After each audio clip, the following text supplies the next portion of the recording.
Bonsoir à tous et merci de nous suivre sur RTI 1. Dans 4 jours, les Ivoiriens seront appelés à élire celui qui devra conduire aux destinées du pays pour les 5 prochaines années. Au nombre des personnalités retenues par le Conseil constitutionnel, le candidat du RHDP, M. Alassane Ouattara, représenté sur ce plateau ce soir par son directeur national de campagne en charge du projet de société. Face aux électeurs reçoit ce soir pour 90 minutes, M. Patrick Achi, il présentera et défendra le programme de son candidat baptisé Une Côte d'Ivoire solidaire. Avec lui, nous évoquerons également le bilan de la gouvernance qui s'achève puisque son candidat est le président sortant. M. Patrick Achi, bonsoir. Bonsoir. Et merci d'avoir accepté notre invitation. Merci. Alors, je ne serai pas seul à vous interroger, vous en êtes rendu compte. Avec moi sur ce plateau, 2 confrères, Jérôme Kouakou de Radio Côte d'Ivoire, également Michel Kofi, journaliste à Fraternité Matin. Bonsoir, chers confrères. Bonsoir, Sylvie. Cette émission est également en direct sur Radio Côte d'Ivoire et sur les supports digitaux de la RTI, RTI officiel et RTI Info.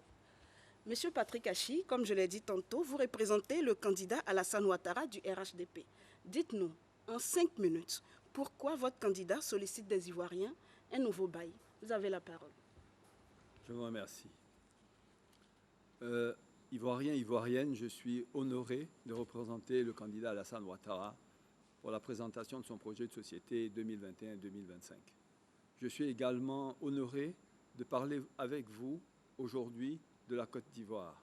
Cette Côte d'Ivoire qui avance, cette Côte d'Ivoire qui a fait des progrès énormes au cours des 10 dernières années.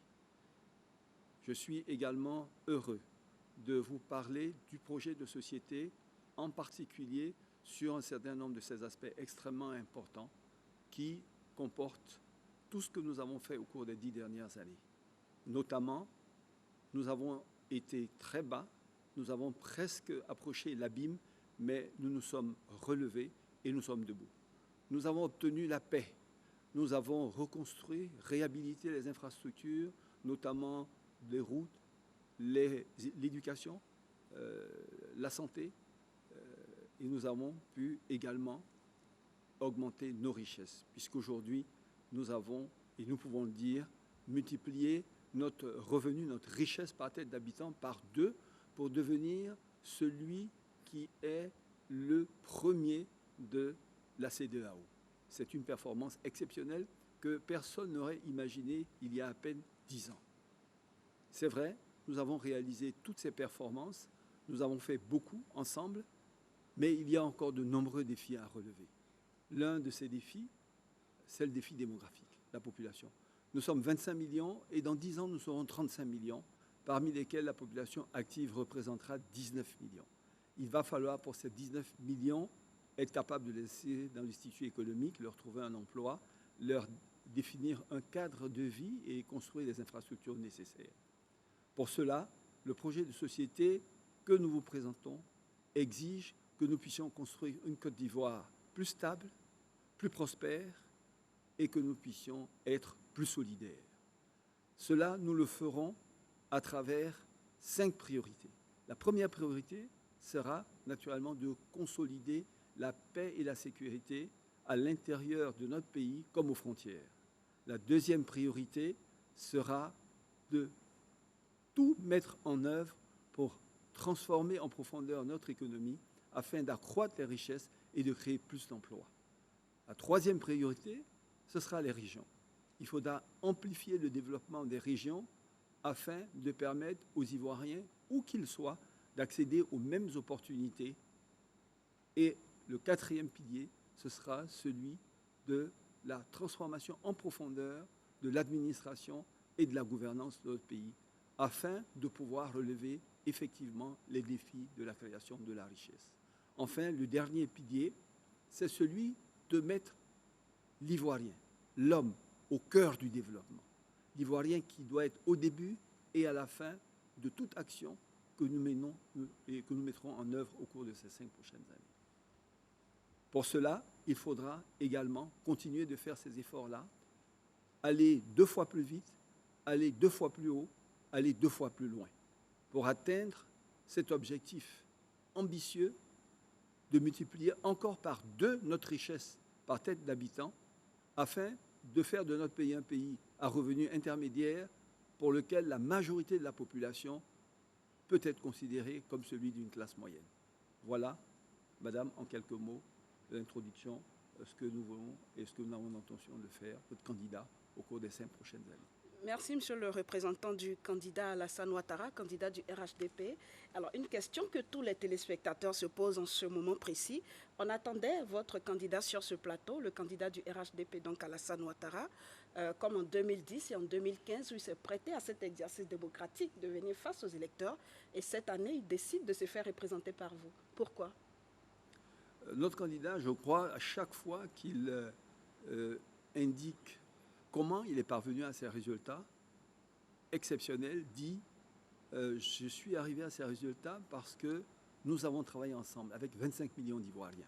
Mais il dit également j'y suis parvenu parce que j'ai travaillé avec une équipe autour de moi depuis plusieurs années, une équipe à laquelle je fais confiance, une équipe que j'ai pris le temps de former.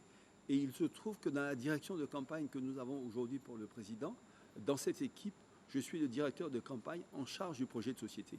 Il lui a semblé donc opportun pour montrer, je dirais, faire la preuve de ce qu'il dit, qu'il a bien à côté de lui un de ses collaborateurs qui a travaillé avec lui, qui est en charge d'un dossier et donc qui est capable de venir le présenter en son nom à la télé. D'autant que la AK permet effectivement cela. D'accord. Alors, dans votre propos introductif, vous avez résumé le projet de société 2021-2025. Et le premier pilier de ce projet, c'est la consolidation de la sécurité, de la paix et de la cohésion sociale. La paix sociale, monsieur le représentant du candidat, est à nouveau troublée 10 années après la crise post-électorale de 2010. Un commentaire là-dessus? Oui, moi, pour ce qui me concerne, je ne vois pas que cette paix soit vraiment troublée. Je pense que dès que le président a eu donc accédé au pouvoir en 2011, le premier souci qu'il a eu, c'était bien sûr la paix, la cohésion sociale et la réconciliation. Il a créé donc la CDVR, vous le savez, avec la CONARIV, et à travers cela, identifié la plupart des personnes qui avaient été touchées, qui devaient donc indemniser, et il a mis en place un fonds de 10 milliards pour pouvoir les indemniser. 40% de ces fonds ont été décaissés pour pouvoir indemniser ceux qui avaient perdu des aides chères déjà, et le reste du processus continue. Mais au-delà, il a également cherché à tout faire pour que toutes les personnes qui étaient réfugiées rentrent. Le ministre en charge donc, du dossier est allé dans plusieurs pays de la sous-région et a réussi à convaincre de nombreux d'entre eux de rentrer. Aujourd'hui, on estime que pratiquement 99% d'entre eux sont rentrés. Un certain nombre d'entre eux, effectivement, avaient posé quelques conditions pour rentrer, qui étaient des conditions de sécurité juridique. Et pour cela, il a pris une loi d'amnistie qui a permis de tous ces amnistier. Et on peut dire qu'il en reste peut-être à peine 3 ou 4 000. Et ceux qui ne sont pas rentrés, en réalité, ils mènent aujourd'hui une vie dans ces pays où ils sont. Soit ils ont une nouvelle vie professionnelle, soit ils ont une nouvelle vie de famille. Donc ils estiment qu'ils sont heureux là où ils sont. Et qu'il leur est loisible de venir ici quand ils veulent, mais on estime que cette mission est accomplie. Au-delà de cela, on a effectivement eu quelque chose de très important qui est peut-être passé inaperçu, c'est qu'au bout de 6 ans, après la crise, l'ONUCI est rentrée. Quand vous regardez, pour que cette institution-là décide de partir, c'est qu'elle estime les conditions de vie normale, de retour à la vie normale, de paix, de quiétude sociale et de cohésion sociale sont atteintes. Je vais vous dire par exemple qu'aujourd'hui au Liban, 42 ans après, ils y sont toujours.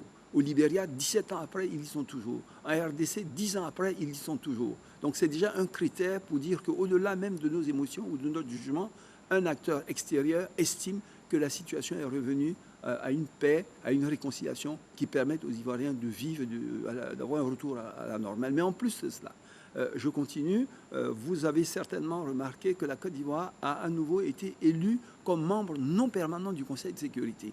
C'est-à-dire qu'elle a tellement bien réussi sa sortie de crise que les pays du monde ont accepté qu'elle vienne pendant 2 ans partager avec donc, ces pays-là son expérience de sortie de crise. Donc, quand vous regardez, je dirais, tout cela, vous conviendrez avec moi qu'on n'est plus au stade véritablement d'une société dont on peut dire qu'il n'y a pas de paix sociale, qu'il n'y a pas de réconciliation, qu'il y a des problèmes. Non, je pense que... Alors, comment vous expliquez alors les troubles qu'on connaît dans ce pays depuis un moment? Les troubles qu'on connaît dans ce pays depuis un moment et qui sont localisés sont le fait de politiciens qui manipulent ici et là quelques jeunes qu'ils jettent à la rue pour défendre des intérêts personnels politiques. Mais je ne pense pas que ce soit des phénomènes qui touchent la majorité de la population et qui créent des tensions sociales dans des proportions que vous dites. Je pense que la paix sociale au sens du pays n'est pas troublée. Ce n'est pas le sentiment que j'ai. Or, avant même l'élection proprement dite, cette paix sociale est troublée. L'appel à la désobéissance civile de l'opposition est maintenu.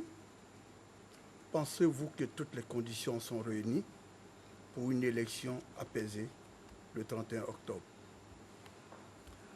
Écoutez, en général, à l'approche des élections, il y a ici et là quelques petites tensions, mais sur ce dossier particulier d'appel à la désobéissance civile par l'opposition, j'avoue que je suis particulièrement déçu, honnêtement, parce que tout au long de ce processus, depuis le vote de la Constitution, depuis l'approbation du Code électoral, ainsi que la mise en place de tout le dispositif, après la validation des candidatures, des donc candidats de l'opposition, naturellement, il restait à aller à des élections dont la date était fixée le 31, puisque cette date, elle est constitutionnelle.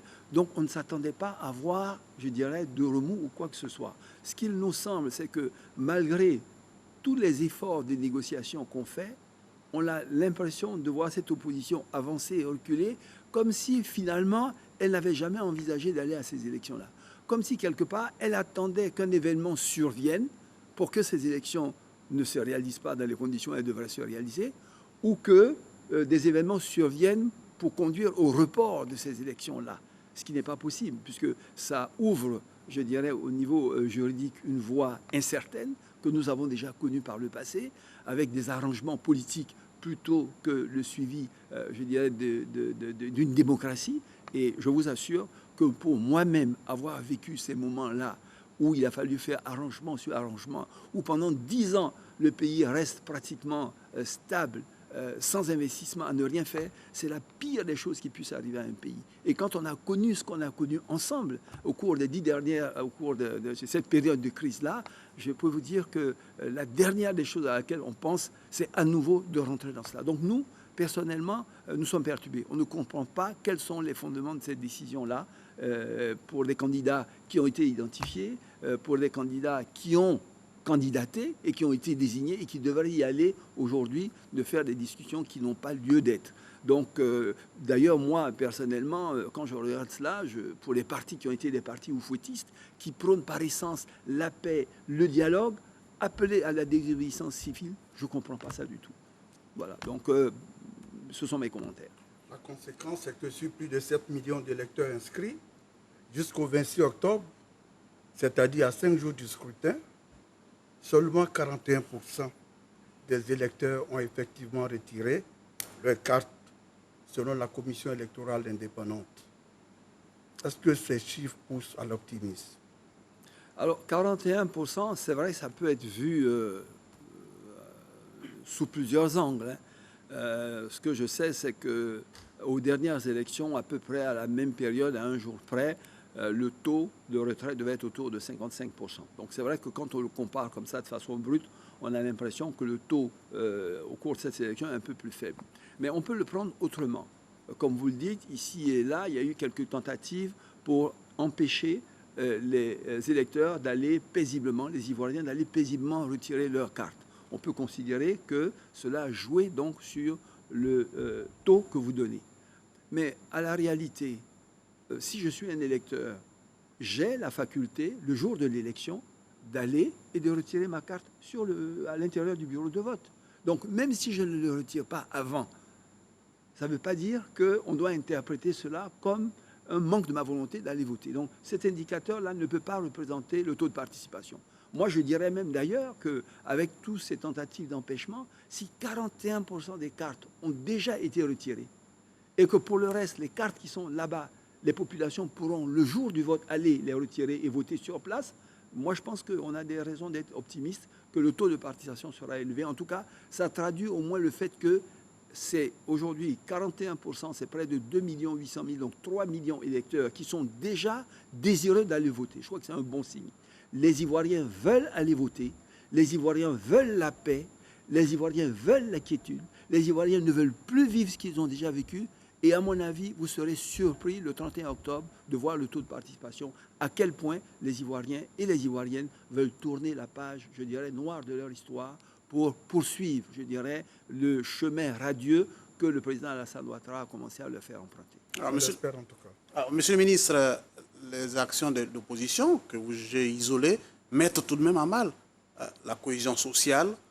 Si demain votre candidat est élu à la tête de la Côte d'Ivoire, comment compte-t-il recoller les morceaux, puisque la cohésion se fissure petit à petit? Comment finalement réconcilier les Ivoiriens? Est-ce que ce n'est pas devenu un impératif, cette réconciliation? Moi, je pense que honnêtement, il faut séparer deux choses. Il y a la cohésion sociale, il y a l'entente, il y a la réconciliation entre les Ivoiriens qui vivent au quotidien, qui vont au travail ensemble, qui vont au marché, qui vont dans des activités de loisirs, etc. Pour ceux qui vivent aussi bien dans les zones urbaines que dans les zones rurales, moi en particulier, dans ma fonction de président de conseil régional, au quotidien, je suis avec ces populations-là, je ne vois pas, quand je les approche, quand ils sont amenés à me faire des doléances, je ne vois pas que le sujet permanent qui les préoccupe soit un sujet de réconciliation. Ils ont des projets qu'ils veulent qu'on les aide à faire. Ils ont des soucis sur la réhabilitation de leur route, de l'eau, de l'électricité, etc. Je pense que la question de la réconciliation est une question des politiques, de la classe politique. Et je suis d'accord avec vous, à partir du moment où cette classe politique a des problèmes et n'est pas réconciliée, on a le sentiment qu'elle impacte la population sous une forme ou une autre. Pas toute la population, pas au quotidien, mais à certains moments comme ceux-là où ils cherchent à, faire accroître la tension. Donc, bien sûr, après ces élections, le président est toujours ouvert à des discussions, à des débats entre les autres membres de l'opposition pour que la Côte d'Ivoire continue d'être en paix. D'ailleurs, je voudrais vous informer qu'il n'a jamais arrêté de dialoguer. Il n'a jamais arrêté d'être ouvert sur ces questions, de discuter. Si vous avez suivi récemment les tours qu'ont fait les institutions comme l'ONU, la CEDEAO ou l'Union africaine, qui sont venus ici pour essayer justement de poursuivre le dialogue et de poursuivre les échanges, le président est resté toujours ouvert. Ils ont même poussé pour que des efforts soient faits et le président était prêt à faire des concessions, en particulier concernant la CEI. Ils ont été attendus, ils ne sont pas venus. J'ai même cru entendre, et je pense qu'il y avait une rencontre prévue, le chef de l'État en parlait dans le cadre d'une interview qu'il a fait il y a quelques heures, sur une rencontre entre lui et le président Bédié, pour pouvoir continuer, je dirais, à discuter pour que la Côte d'Ivoire, les élections se passent en paix, que tout se passe bien avant, pendant et après les élections. Vous promettez donc que ce sera un pas important de votre programme à venir? Oui, je pense que c'est ce que je dis, ça a toujours été dès sa prise de fonction. En 2011, jusqu'à aujourd'hui, le président a toujours été préoccupé de ce que la paix et la cohésion sociale soient un axe majeur de sa politique. Parce qu'il est bien conscient que ce sont des critères fondamentaux, je dirais, de développement. Si vous n'avez pas un pays en paix, stable, où les personnes vivent dans la quiétude, vous n'attirez pas les investisseurs privés. Or, l'accroissement de la richesse, la réduction de la pauvreté que nous recherchons, ce n'est pas l'État seul qui va le faire. C'est parce que le privé va venir. Donc, attirer le secteur privé, développer, votre pays, c'est être capable de le maintenir dans la paix, dans la stabilité, dans l'entente. Non seulement à l'intérieur, mais également pour tous ceux qui, n'y sont pas, mais viennent y vivre. Donc, oui, je pense que ce dialogue se poursuivra. Il est ouvert à des échanges à tous les niveaux pour que tout soit fait pour que la Côte d'Ivoire reste en paix, que les populations vivent en paix et que cet énorme travail qui a été fait, collectif, comme je l'ai dit, avec lui, avec nous, avec tous les Ivoiriens, pour réussir à partir de si loin, pour arriver si haut, ne s'arrête pas. Pour nous, mais également pour les générations futures. On leur doit ça.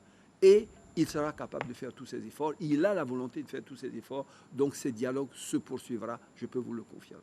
Monsieur le ministre, vous l'avez indiqué tantôt, au plus fort de la crise, des milliers d'Ivoiriens ont quitté le pays pour se retrouver ailleurs, soit exilés ou réfugiés. Les chiffres officiels disent que 97% de ces Ivoiriens sont rentrés. Il reste encore 3%, ce qui correspond à peu près à 20 000 Ivoiriens qui sont en dehors du pays. Ce n'est pas leur place là-bas. Si demain, le candidat Alassane Ouattara, à nouveau à la tête du pays, comment faire revenir ceux-là? Comment les convaincre de retourner au pays? Mais en fait, moi, je devrais même vous demander également, vous poser également la question, parce que qu'est-ce qui peut empêcher un Ivoirien réfugié à l'extérieur de rentrer chez lui alors qu'il n'a absolument rien à craindre, à particulier de la justice? Parce que, comme je vous l'ai dit, quand le ministre elle-même se déplaçait de pays voisins en pays voisins pour aller les rassurer, pour aller leur parler, l'un des sujets sur lesquels il revenait le plus souvent, c'était la peur que des poursuites judiciaires puissent être, je dirais, entreprises à leur encontre. Et donc, l'élément clé, ce qu'ils demandaient, c'était cette loi d'amnistie. Ils sont amnistiés. Donc, qu'est-ce qui peut vous empêcher de rentrer chez vous quand vous n'avez rien à craindre? Pour moi, et je vous le redis, d'abord le chiffre de 21 000, comme je vous l'ai dit, on n'est pas tout à fait d'accord, parce que là, vous prenez les décomptes du HCR. Le HCR, lorsque vous êtes allé comme réfugié et que vous êtes marié et que vous avez eu des enfants, une femme, 4 enfants, donc vous êtes 6, ils considèrent que vous êtes 6 réfugiés, parce que c'est une famille de réfugiés, alors qu'en fait, c'est un réfugié. Mais le vrai décompte, comme je dis, il est autour de 3 000 à 4 000. Les 21 000, c'est quand vous ajoutez les familles qu'ils ont fait, etc. La deuxième chose, mais certains, pendant ce temps, ont trouvé des activités, ont trouvé une affaire, vivent là-bas, ont recréé une famille, sont bien. Mais on ne va quand même pas, pour tout simplement chercher à avoir des bons chiffres et que vous soyez satisfait que 100% sont revenus, leur dire arrêtez votre travail, laissez votre famille, venez ici pour qu'on soit content. Moi, je vous dis que tous ceux qui pouvaient et avaient envie de venir sont venus. Ceux qui sont là-bas, ce sont des Ivoiriens qui sont immigrés, qui sont bien là où ils sont, qui reviennent de temps en temps voir leur famille, comme il en existe par le monde. Mais le problème de l'empêchement de venir parce que des contraintes ici ne leur permettraient pas de le faire, ce contexte-là n'est plus aujourd'hui. On est vraiment dans une Côte d'Ivoire où pour ça, on a tourné la page. On pourra continuer de les convaincre. On pourra continuer de les convaincre. On continuera toujours de les convaincre si il y en a qui demandent à être convaincus. D'ailleurs, si vous en connaissez, moi-même, je suis prêt à aller et à les convaincre. Si vraiment ça pose un problème d'être rassuré, honnêtement. Là, je répète encore une fois, le souci du président de la République, qui a pour ambition de faire de ce pays un grand pays dans le continent, c'est de faire en sorte qu'on accélère la production de la richesse et la création d'emplois. Et vous ne pouvez pas le faire tant que vous n'avez pas un environnement de paix, de stabilité, de cohésion sociale. Donc c'est un souci permanent. Chaque fois que quelque chose peut remettre cela en cause, il est ouvert et prêt à tout dialogue afin qu'on arrive à cette situation. Monsieur le ministre, un sujet sur lequel les Ivoiriens vous attendent sûrement, c'est bien le retour des leaders politiques. Je parle là de l'ancien président Laurent Gbagbo, je parle aussi de Guillaume Soro et de Charles Blé Goudé. Le président veut absolument que la Côte d'Ivoire demeure en paix et que nous puissions continuer notre marche. Ce sont des personnalités importantes pour la Côte d'Ivoire. Demain, comment les convaincre, les rassurer qu'ils peuvent regagner la mère patrie?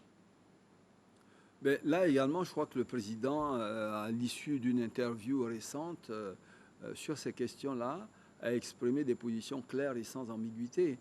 Je pense que ça a été largement repris dans la presse et vous devez connaître ses positions. En ce qui concerne, pour en dire quelques mots, le président Laurent Gbagbo, il est dans une procédure d'appel. À l'issue de cet appel, le président a dit qu'il était tout à fait ouvert à des discussions et à prendre des initiatives pour que le président Gbagbo rentre, comme ancien chef d'État, ça ne posait aucun problème. En ce qui concerne Guillaume Soro ou Blé Goudé, ils sont sous le coup de condamnation, la justice suivra son cours. Voilà ce que je peux dire. D'accord. Alors, monsieur le ministre, toujours dans le temps de la cohésion sociale, donc de la réconciliation, il y a un volet très important qui est la réparation des victimes des différentes crises que le pays a connues. Alors, il y a eu des indemnisations on va dire, de victimes, mais il y a également un gros lot qui concerne les personnes qui ont perdu des biens pendant cette crise-là.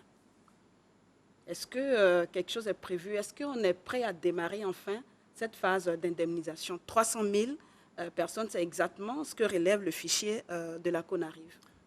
Exact. Je pense qu'il y a eu effectivement beaucoup de discussions sur ce sujet. Comme je vous l'ai dit, 10 milliards ont été les premiers fonds qui ont été débloqués.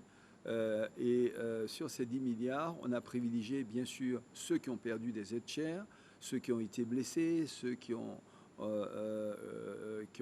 souffert sous toutes ces formes dans leur chair. Et donc le processus qui doit permettre d'indemniser les personnes qui ont perdu des biens sur la base de cette liste continue. Et je pense que normalement, à partir de 2021, la deuxième phase, celle qui consiste donc à indemniser ces personnes-là, va démarrer et se poursuivre normalement. Je crois que ce recensement avait bien pour objet cela, arriver à les indemniser. On a pris simplement la priorité, on a donné simplement la priorité à ceux qui avaient souffert, je dirais, dans leur chair ou avaient souffert vraiment de la perte de chair. Mais le processus continuera, je peux vous le garantir. D'accord. Bon point pour la Côte d'Ivoire et mauvais point aussi pour la Côte d'Ivoire. Bon point, depuis le 14 octobre, la Côte d'Ivoire siège de nouveau au sein du Conseil des droits de l'homme de l'ONU. Mauvais point, paradoxalement, des organisations telles que Amnesty International dénoncent des cas de violation des droits de l'homme, notamment des arrestations arbitraires, des prisonniers sans jugement. Quel commentaire vous inspire ces contradictions? Mais en fait, nous ne partageons pas du tout le point de vue de ces ONG. De dire que, je dirais, il n'y a pas de respect des droits de l'homme dans le pays. D'ailleurs, nous le leur avons officiellement notifié, oralement, verbalement, en les rencontrant par écrit. Et d'ailleurs, on trouve à la question que vous posez la réponse dans le développement que vous avez fait. Ça fait la 3e année consécutive que la Côte d'Ivoire, effectivement, siège au Conseil des droits de l'homme des Nations Unies.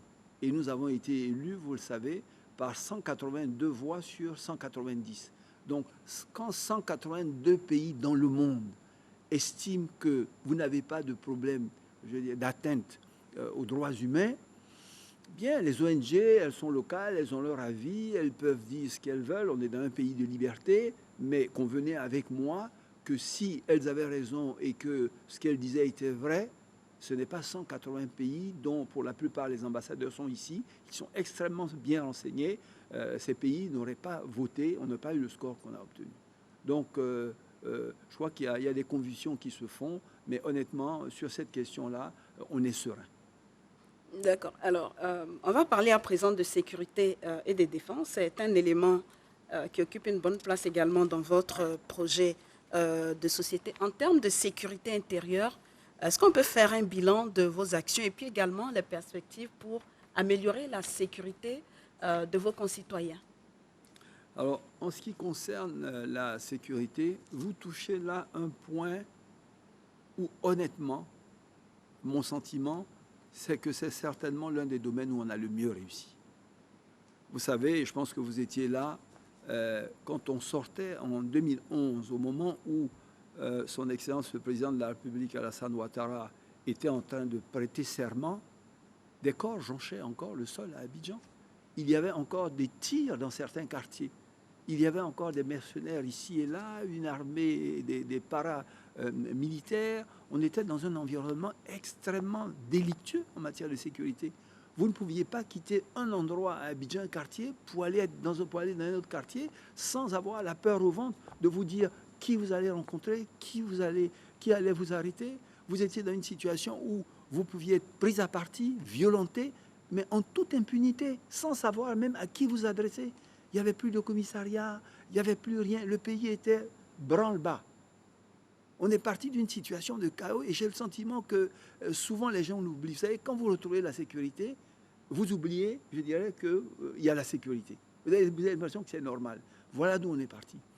Aujourd'hui, honnêtement, à toute heure du jour et de la nuit, je vous mets au défi d'aller d'un quartier à un autre, toute seule, au volant de votre voiture. Monsieur le ministre, que dites-vous du phénomène des microbes? C'est qu'on appelle les enfants confiés avec la loi. Ce que je dis donc, c'est que véritablement, tous les calculs que nous faisons montrent que nous sommes passés d'un indice de sécurité de 4, donc celui vraiment d'un pays pratiquement en quasi-instabilité, à l'indice 1,2, qui est celui qu'on trouve dans tous les pays développés au monde. C'est-à-dire qu'aujourd'hui, en Côte d'Ivoire, on a un niveau de sécurité qu'on n'a jamais imaginé, nous, même à cette époque, qu'on pourrait attendre aujourd'hui. Et ces efforts ont été obtenus parce qu'on a su investir. En ville, on a près d'1 millier de caméras de vidéosurveillance. On a construit de nouveaux commissariats, on a construit de nouveaux postes de gendarmerie, on a équipé nos forces, on a formé les gens. Donc, c'est tout ça qui est le résultat de cette quiétude dans laquelle vous vivez aujourd'hui et qui est extrêmement important parce que là également, c'est un indicateur d'attrait des investisseurs privés. Ils ne vont pas là où il n'y a pas la sécurité, là où ils se sentent en danger. Donc je crois, et d'ailleurs je voudrais au passage remercier Monsieur le Premier ministre actuel, qui était alors ministre de l'Intérieur et de la Sécurité, qui a fait un travail fantastique, qui n'a pas toujours été facile. Mais je pense que là, honnêtement, il faut, s'il y a un endroit où les Ivoiriens peuvent être fiers des résultats qu'ils ont obtenus, c'est vraiment celui de sécurité. C'est pour ça que je vous ai dit que je dirais l'ONUCI est parti, que nous avons été appelés, je dirais, au Conseil de sécurité et toutes ces choses-là. Donc, soyons heureux de cela. Oui, vous disiez? Le phénomène des microbes, vous connaissez? Oui, les enfants en conflit avec la loi. Oui, alors, le phénomène des microbes n'est pas un phénomène nouveau. Vous en parlez comme si c'est un phénomène nouveau. Non, c'est encore un héritage. C'est un phénomène existant tout de même. Non, c'est un phénomène existant, mais dans des proportions qui n'ont rien à voir avec ce qu'ils étaient lorsqu'on était en sortie de crise. Puisque tout ça, c'est un héritage, je dirais, de la crise. De jeunes qui ont été obligés, contraints par la crise, de ne pas pouvoir poursuivre leurs études. Et c'est vraiment malheureux, qui n'ont pas pu avoir l'éducation qu'il fallait et qui se sont adonnés à des actes. Et donc, il a fallu effectivement assez rapidement prendre le taureau par les cornes. Dès le départ, on a mis en place des opérations spéciales pour pouvoir s'occuper effectivement de ces cas-là. Il y a pratiquement 52 000 enfants microbes qui ont été interpellés et 2200 parmi eux qui ont été incarcérés. On a détruit des sites, je dirais, de drogue, de fumoirs, etc. Aujourd'hui, le phénomène s'est réduit à quasiment rien. Ça ne veut pas dire qu'il a totalement disparu. Tant qu'on est dans un pays et que la situation, je dirais, du passif qu'il a fallu gérer en termes de jeunes délinquants, il faut le gérer petit à petit. C'est un phénomène qui va continuer, mais aujourd'hui, il n'a absolument rien à voir en termes de proportion avec ce qu'il a été il y a quelques années. Alors, qu'est-ce qui... Allez-y. Monsieur le ministre, même le coronavirus ne nous tue plus. Mais ces microbes-là, ils tuent. De quel antibiotique avez-vous besoin pour éradiquer ces microbes? Non, c'est ce que je vous dis. C'est comme si vous me dites, il existe toujours des bandits, ou il existe toujours des braqueurs, ou il existe toujours des coupeurs de route. Mais tant que les êtres humains vivront dans un environnement, il existera toujours un certain nombre d'entre eux qui poseront des actes délictueux. Le rôle de l'État, c'est de faire en sorte que ces faits ne prennent pas des proportions au-delà de ce qui est acceptable et que chaque fois que cela se présente, ils aient les moyens de réagir. Donc ce que je vous dis, c'est que le phénomène de microbes est un phénomène dont nous avons hérité, qui avait des proportions, mais qui aujourd'hui a été réduit à sa plus simple expression. Nous avons mis des comités consultatifs, je dirais, dans chacune des communes où il y a des religieux, où il y a des maires, où il y a des éducateurs, pour pouvoir déjà prévenir. Donc nous avons fait de la prévention. Ensuite, nous avons fait de la répression. C'est ce que je vous ai dit. Vous avez vu un peu, pour interpeller un tel volume de jeunes, 52 000, vous voyez ce que ça représente. Il y a eu un travail énorme, des opérations spéciales. Et aujourd'hui, nous sommes dans la phase du suivi. D'accord? La prévention continue toujours. La grosse partie de la répression est terminée. Nous faisons du suivi. On a mis en place des équipes de policiers pédestres qui marchent à pied dans les quartiers. Aujourd'hui, on est en train d'accroître justement le ratio police par nombre d'habitants pour atteindre un nombre de 1 policier pour 400 personnes pour pouvoir encadrer encore plus les quartiers et réduire ces phénomènes-là. Monsieur le ministre, vous avez évoqué tantôt le phénomène des coupeurs de route. Oui. Parlons-en. Nous sommes en pleine campagne de cacao et déjà, les coupeurs de route sont de retour sur nos routes. Là, c'est la grosse crainte des producteurs, c'est de se faire dépouiller et cela arrive chaque jour. Comment contrer le phénomène des coupeurs de route sur nos routes? C'est vrai, vous avez parfaitement raison sur cette question qui est importante pour nos populations en fonction des cycles agricoles. Je dirais que ce soit le coton, le café, le cacao, l'anacarde, etc. Chaque fois qu'il y a transaction financière, soit achat ou vente, donc on soit en période, je dirais, de récolte, les bandits choisissent donc des voies ou des zones pour aller commettre, je dirais, ces forfaits, coupeurs de route. On en a parfaitement conscience. On a une carte qui identifie sur l'ensemble du territoire national, en fonction des spéculations, les zones à risque. Et là également, nous réalisons des opérations spéciales. Il y a quelques années, c'est-à-dire 2012-2013, on comptait en moyenne sur l'année entre 16 et 17, précisément 7,5 attaques de coupeurs de route par mois. On a mis donc en place des équipes spéciales avec des moyens adaptés et avec un programme d'intervention qui a permis de 2013 à aujourd'hui d'arriver à une moyenne de 2,7 par mois. Comme vous le savez, sur ces questions de sécurité d'ailleurs, c'est pour vous montrer à quel point c'est l'un des secteurs prioritaires pour lesquels le président a accordé toute son attention. C'est le premier organe rattaché à la présidence qui a été créé, c'est le Conseil national de sécurité. Au début, donc juste à la sortie de la crise, ce Conseil national de sécurité qui comprend tous, je dirais, les forces de défense et de sécurité, donc les corps confondus, le Conseil présidentiel, le Premier ministre et les ministères sécuritaires clés, donc ce Conseil-là, se réunissait toutes les semaines pour faire les statistiques sur chaque type de délit, les coupeurs de route, les braquages, etc. Et aujourd'hui, il se réunit tous les mois. Tous les premiers jeudis du mois, à la présidence de la République, nous avons la réunion du Conseil de sécurité où les sécurocrates viennent nous présenter la situation des statistiques sur tous les types de délits. Et on regarde les courbes, est-ce que c'est monté, est-ce que c'est descendu, quelle opération faut-il entreprendre, etc. Donc je vous dis, sur les coupeurs de route, on a des opérations spéciales, on a des équipes qui sont spécialement formées, on a acheté des équipements pour cela. Aujourd'hui, on a des drones qui permettent également de surveiller justement ces zones-là à certains endroits. On a énormément investi dans la technologie. C'est ce qui fait notre force aujourd'hui en matière de sécurité, que ce soit l'informatique, que ce soit les vidéocaméras, que ce soit la technologie, que ce soit la police scientifique. On a aujourd'hui des équipements pour lesquels on n'a rien, je dirais, à envier à des pays développés et qui donnent des résultats patents. Donc, je me résume, coupeur de route 2012, 16,5 par mois, 2019, 2,7 par mois. Les investissements vont se poursuivre dans ce secteur là? Oui, mais les investissements forcément vont se poursuivre. Vous parlez justement de sécurité intérieure. Ouais. Sur la sécurité intérieure, ils vont forcément se poursuivre en équipement. Comme je vous le dis, l'objectif, il y a des ratios. Si vous voulez pouvoir obtenir un niveau de sécurité suffisant, vous êtes obligé d'avoir un certain nombre, par exemple, de policiers par population. L'objectif qu'on veut, c'est d'avoir un policier pour 400 habitants, par exemple, donc dans les années à venir. Donc, il va falloir recruter des hommes, il va falloir former des hommes, il va falloir équiper des hommes, et c'est des investissements importants qu'on fait dedans, parce qu'on a bien conscience, comme je vous le dis, qu'un des facteurs clés d'attrait des investisseurs privés, c'est la sécurité. C'est vrai pour les populations qui y vivent, je dirais, mais dans l'analyse qui est faite, comme vous savez, les grandes fortunes, je dirais, de par le monde, qui cherchent à investir leurs ressources dans des pays, dans les critères qu'ils prennent pour pouvoir décider où ils vont, la question de la sécurité vient certainement en numéro 1.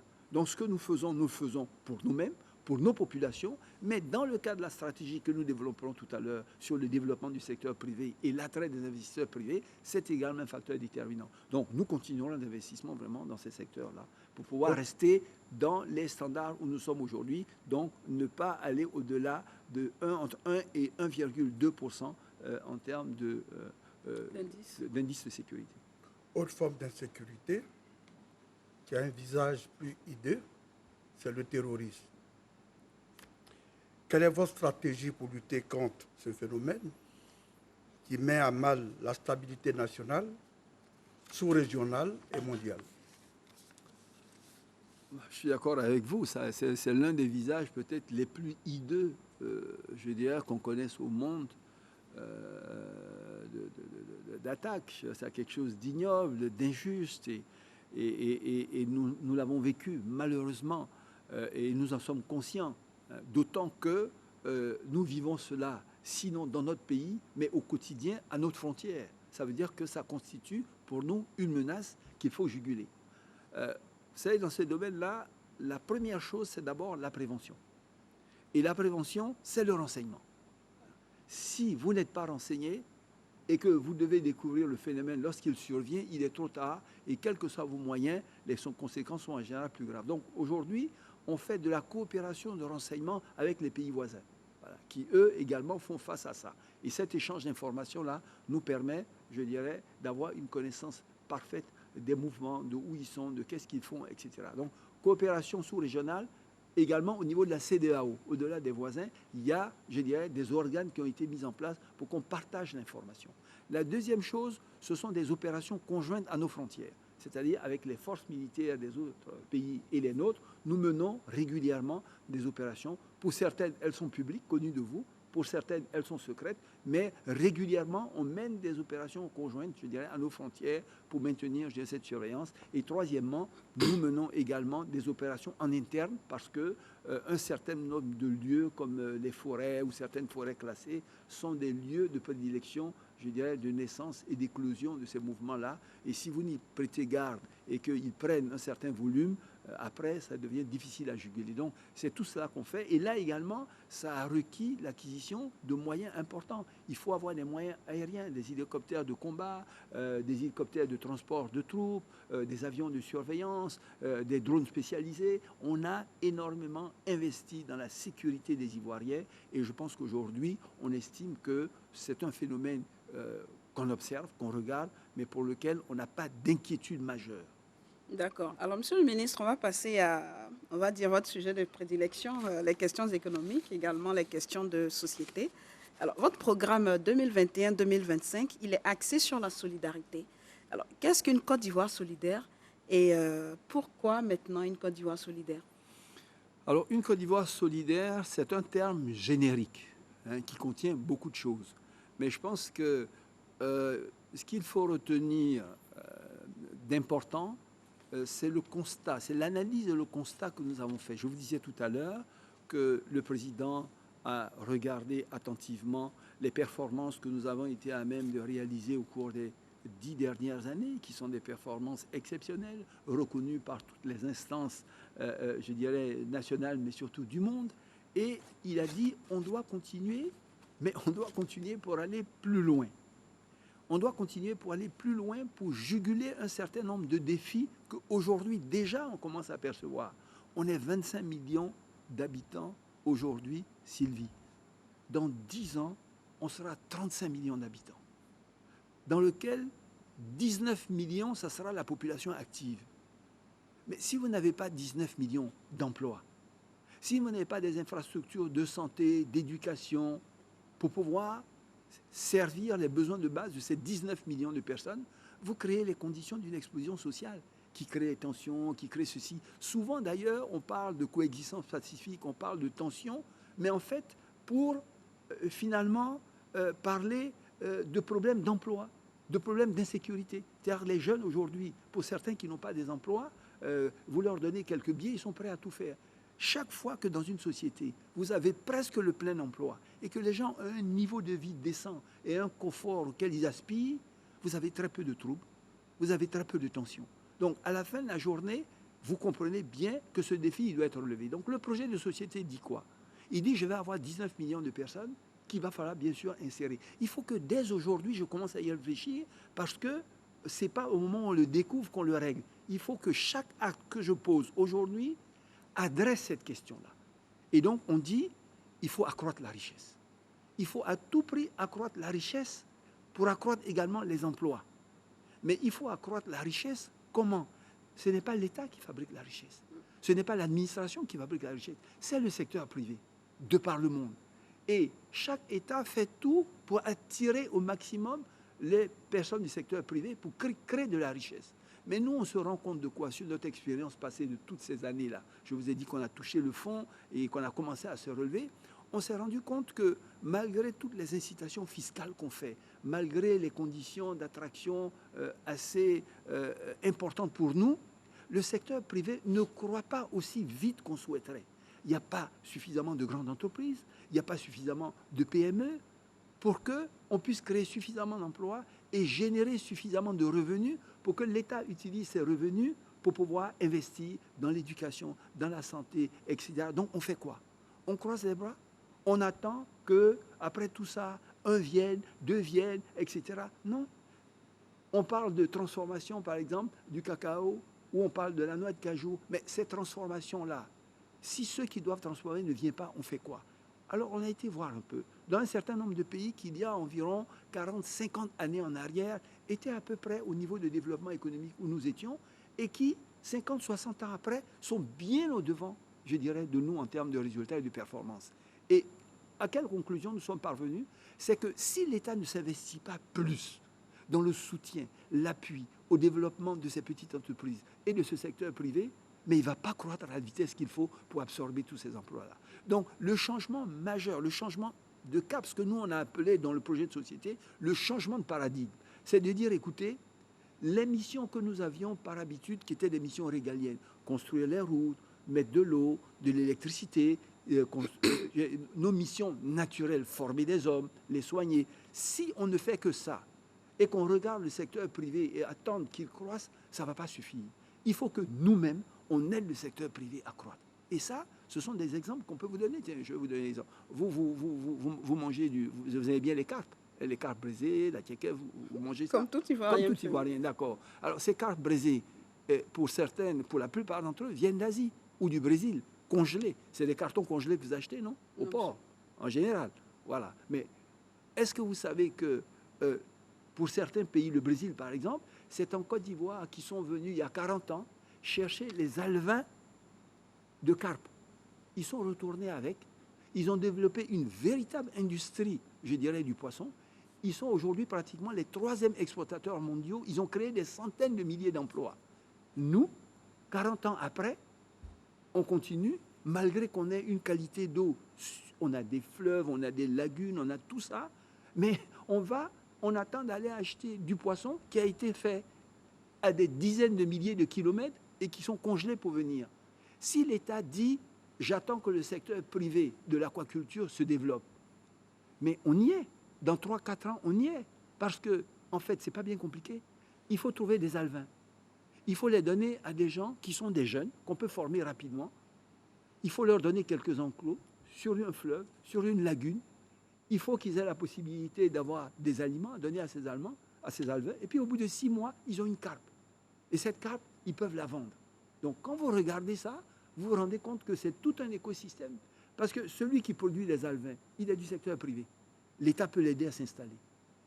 Celui qui nourrit le poisson et le fait grandir, c'est une autre entreprise. Il est du secteur privé. On peut lui donner une parcelle d'eau, l'aider à avoir une cage. Celui qui fabrique l'aliment que le poisson doit manger, il a une petite activité, il a une PME. Lui-même, pour fabriquer l'aliment, a besoin de matières premières qui est du maïs. Il achète ce maïs chez un planteur de maïs, qu'on l'aide à s'installer. Vous voyez que vous créez tout de suite un écosystème qui est capable non seulement de couvrir les 200 000 tonnes de poissons qu'on produit aujourd'hui, donc ne plus l'importer, mais éventuellement l'exporter. Et l'État va aussi loin que les aider à commercialiser. C'est-à-dire, moi, je vais dans certains pays où ils importent la carpe, et puis, en diplomatie économique, je dis à mon ambassadeur, écoute, recherche des marchés pour mes privés. Aujourd'hui, le privé, il doit se lever tout seul pour aller chercher ces marchés. Mais quand on regarde l'évolution du monde, on se rend compte que finalement, les États eux-mêmes s'impliquent pour les besoins de leur balance commerciale à aider le secteur privé à se développer. Donc, pour me résumer, pour revenir sur véritablement l'Ivoirien solidaire, c'est de dire que tout ce qui doit être mis en œuvre pour permettre à l'Ivoirien de créer de la richesse, où qu'il soit, pour être entrepreneur ou pour employer d'autres Ivoiriens, et pour générer des revenus qui permettent à l'État de construire les infrastructures, c'est ça qui va permettre à la Côte d'Ivoire de se développer pour pouvoir avoir le plein emploi. Et pour ceux qu'on n'aura pas réussi à insérer dans la vie économique et sociale, qui seront pour certains des handicapés, parce qu'il y a des handicapés de toute nature, que ces ressources puissent également permettre de financer ces handicapés dans diverses activités pour qu'ils puissent aspirer également à un bien-être et à une vie normale. Donc une Côte d'Ivoire solidaire, c'est une Côte d'Ivoire qui est l'administration, qui ne regarde pas le secteur privé en chaîne de faïence comme si c'était un acteur vers lequel on devait uniquement prélever des taxes.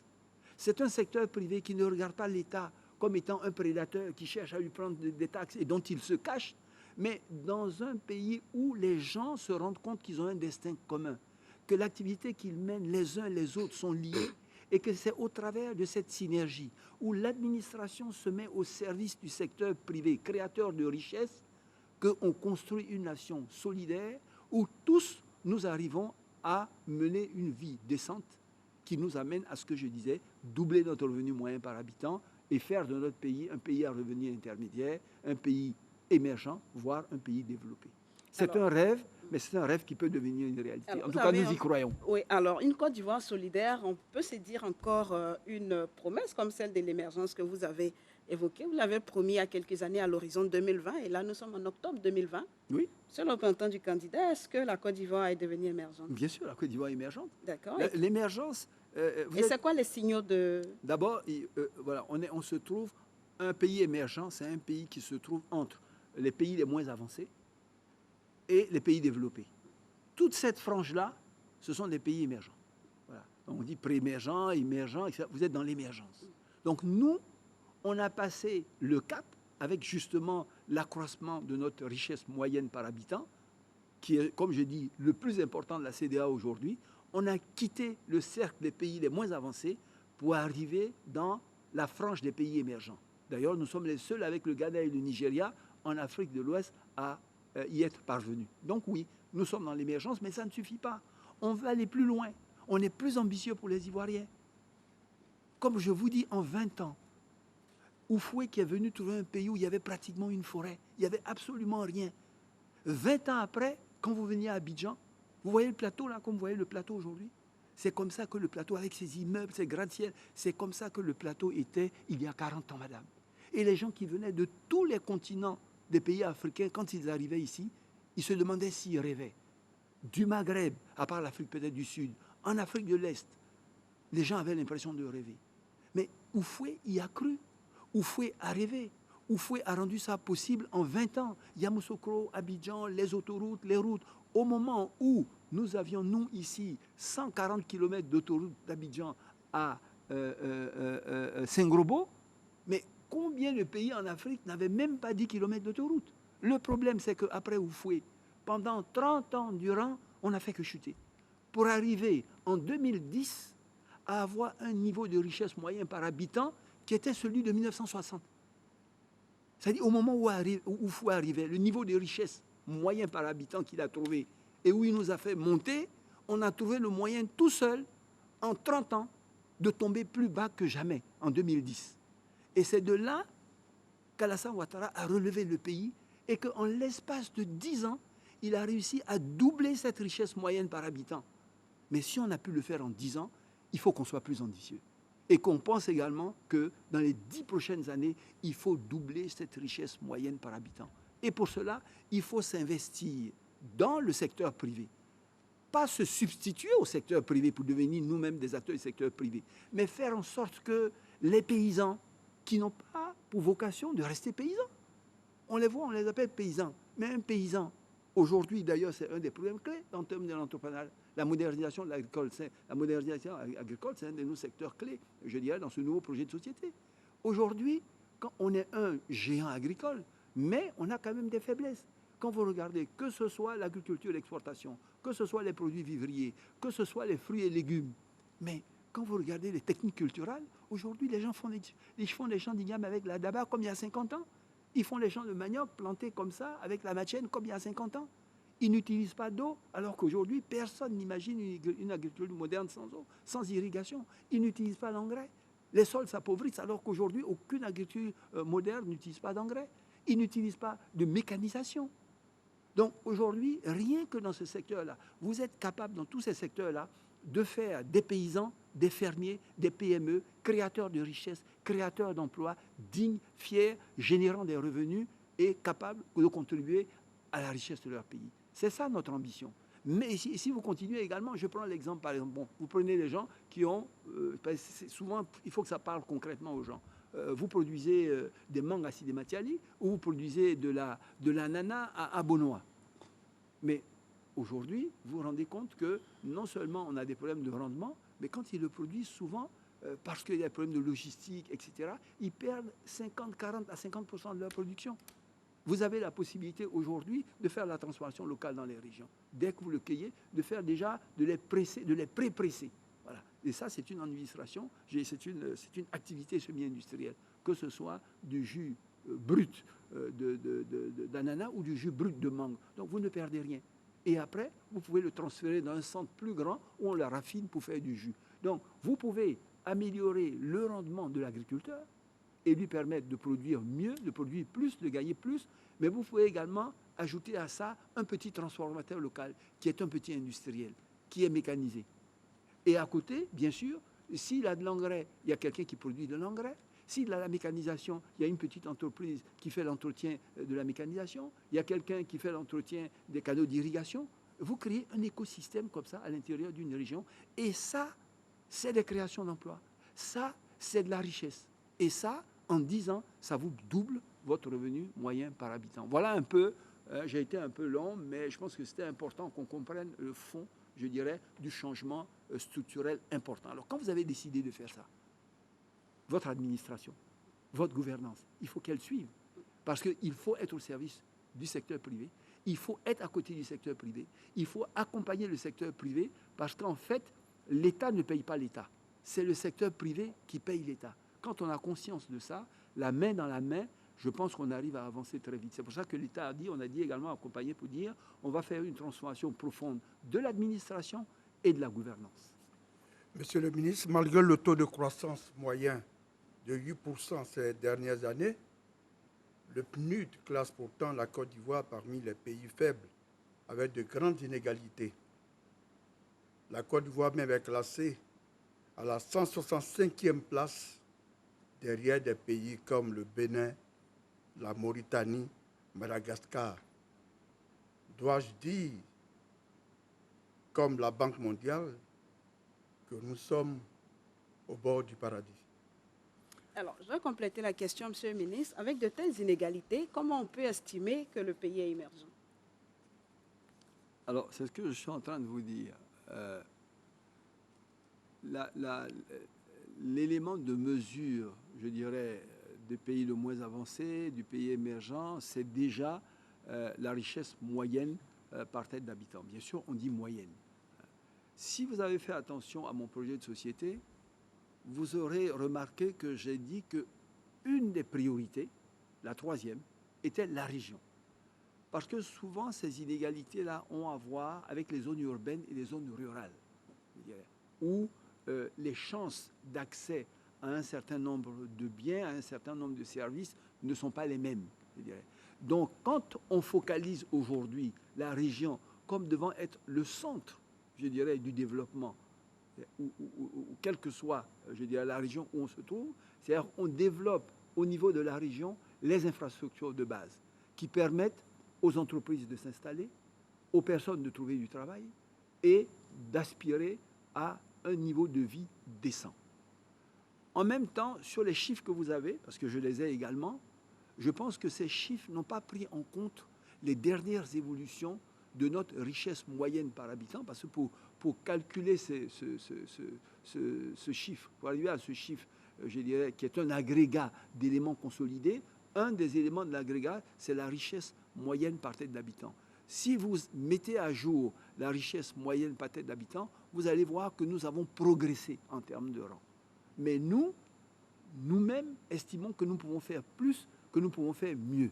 Voilà. Donc, oui, nous estimons que 8% de taux de croissance en moyenne par an sur les 8 dernières années nous ont fait des bons prodigieux, qu'on ne peut pas être à la fois extrêmement riche et être totalement inégalitaire, mais qu'on n'est pas dans une égalité parfaite et que souvent cela se vit, ces différences-là, entre les milieux urbains et les milieux ruraux. C'est pour ça que le secteur de l'agriculture, sa modernisation et le développement, je dirais, du secteur agricole moderne, aussi bien que le développement des régions, est la priorité des priorités de notre projet Société 2021-2025. Quand on analyse votre bilan, on réalise que votre action a été dirigée beaucoup plus vers la réalisation des infrastructures, notamment les routes. Ce qui fait dire à certains Ivoiriens, on ne mange pas la route, ou encore, on ne mange pas de goudron. Au final, pensez-vous que le choix stratégique était le bon? Alors, pour reprendre votre boutade, je dirais que les mêmes Ivoiriens disent qu'on ne mange pas la route, mais c'est la route qui vous fait manger. Voilà. Et si vous voulez, je pense que ça aussi, c'est un élément important. Il y a des choses comme ça qui se disent, c'est vrai, on le laisse, mais il y a des moments où vraiment il faut faire un peu de pédagogie et essayer, avec, je dirais, tous les acteurs de la société, bien comprendre, je dirais, le phénomène du développement dans son ensemble. Les trois piliers sur lesquels le président Houphouët a assis son développement au cours des 20 premières années qui l'ont amené au miracle, c'était l'agriculture, c'était le capital humain, donc les ressources humaines, et c'était les infrastructures. Parce que quand un privé doit venir s'installer, lui, il peut venir avec son usine, mais ce n'est pas lui qui va faire les routes qui mènent à son usine ou à son champ. Ce n'est pas lui qui va amener l'électricité. Ce n'est pas lui qui va amener l'eau. Ça veut dire que si vous voulez développer votre pays, si vous voulez donc développer son secteur privé, puisque c'est lui qui est créateur de richesses et d'emplois, vous devez d'abord développer vos infrastructures, qui sont quelque part, voilà, le soubassement. C'est comme si vous construisez une maison, la fondation, ce sont les infrastructures. Parce que si vous n'avez pas d'infrastructure, vous n'avez pas de développement de secteur privé, vous n'avez pas de richesse, et vous n'avez pas de ressources qui vous permettent de vous occuper de l'éducation et de la santé. Parce que l'État n'est pas là et l'argent ne tombe pas du ciel. L'État lui-même tire ses ressources du secteur privé. Donc s'il ne concourt pas au développement de ce secteur privé, il prend son argent où? Pour faire autre chose. Or, construire la route, construire l'énergie, construire l'eau, c'est ça qui amène le secteur privé qui amène la richesse, secteur privé qui amène les emplois, secteur privé qui amène les ressources pour l'État et qui permet à l'État de se développer. Donc je crois qu'il faut garder ça en esprit. C'est pour ça, quand je vous disais tout à l'heure, je faisais une introduction, je vous disais, dès qu'on est sorti de la crise, un des premiers axes du président, qui est un fin connaisseur, je dirais, de ces principes de développement, a dit, remettons à niveau notre infrastructure le plus rapidement possible.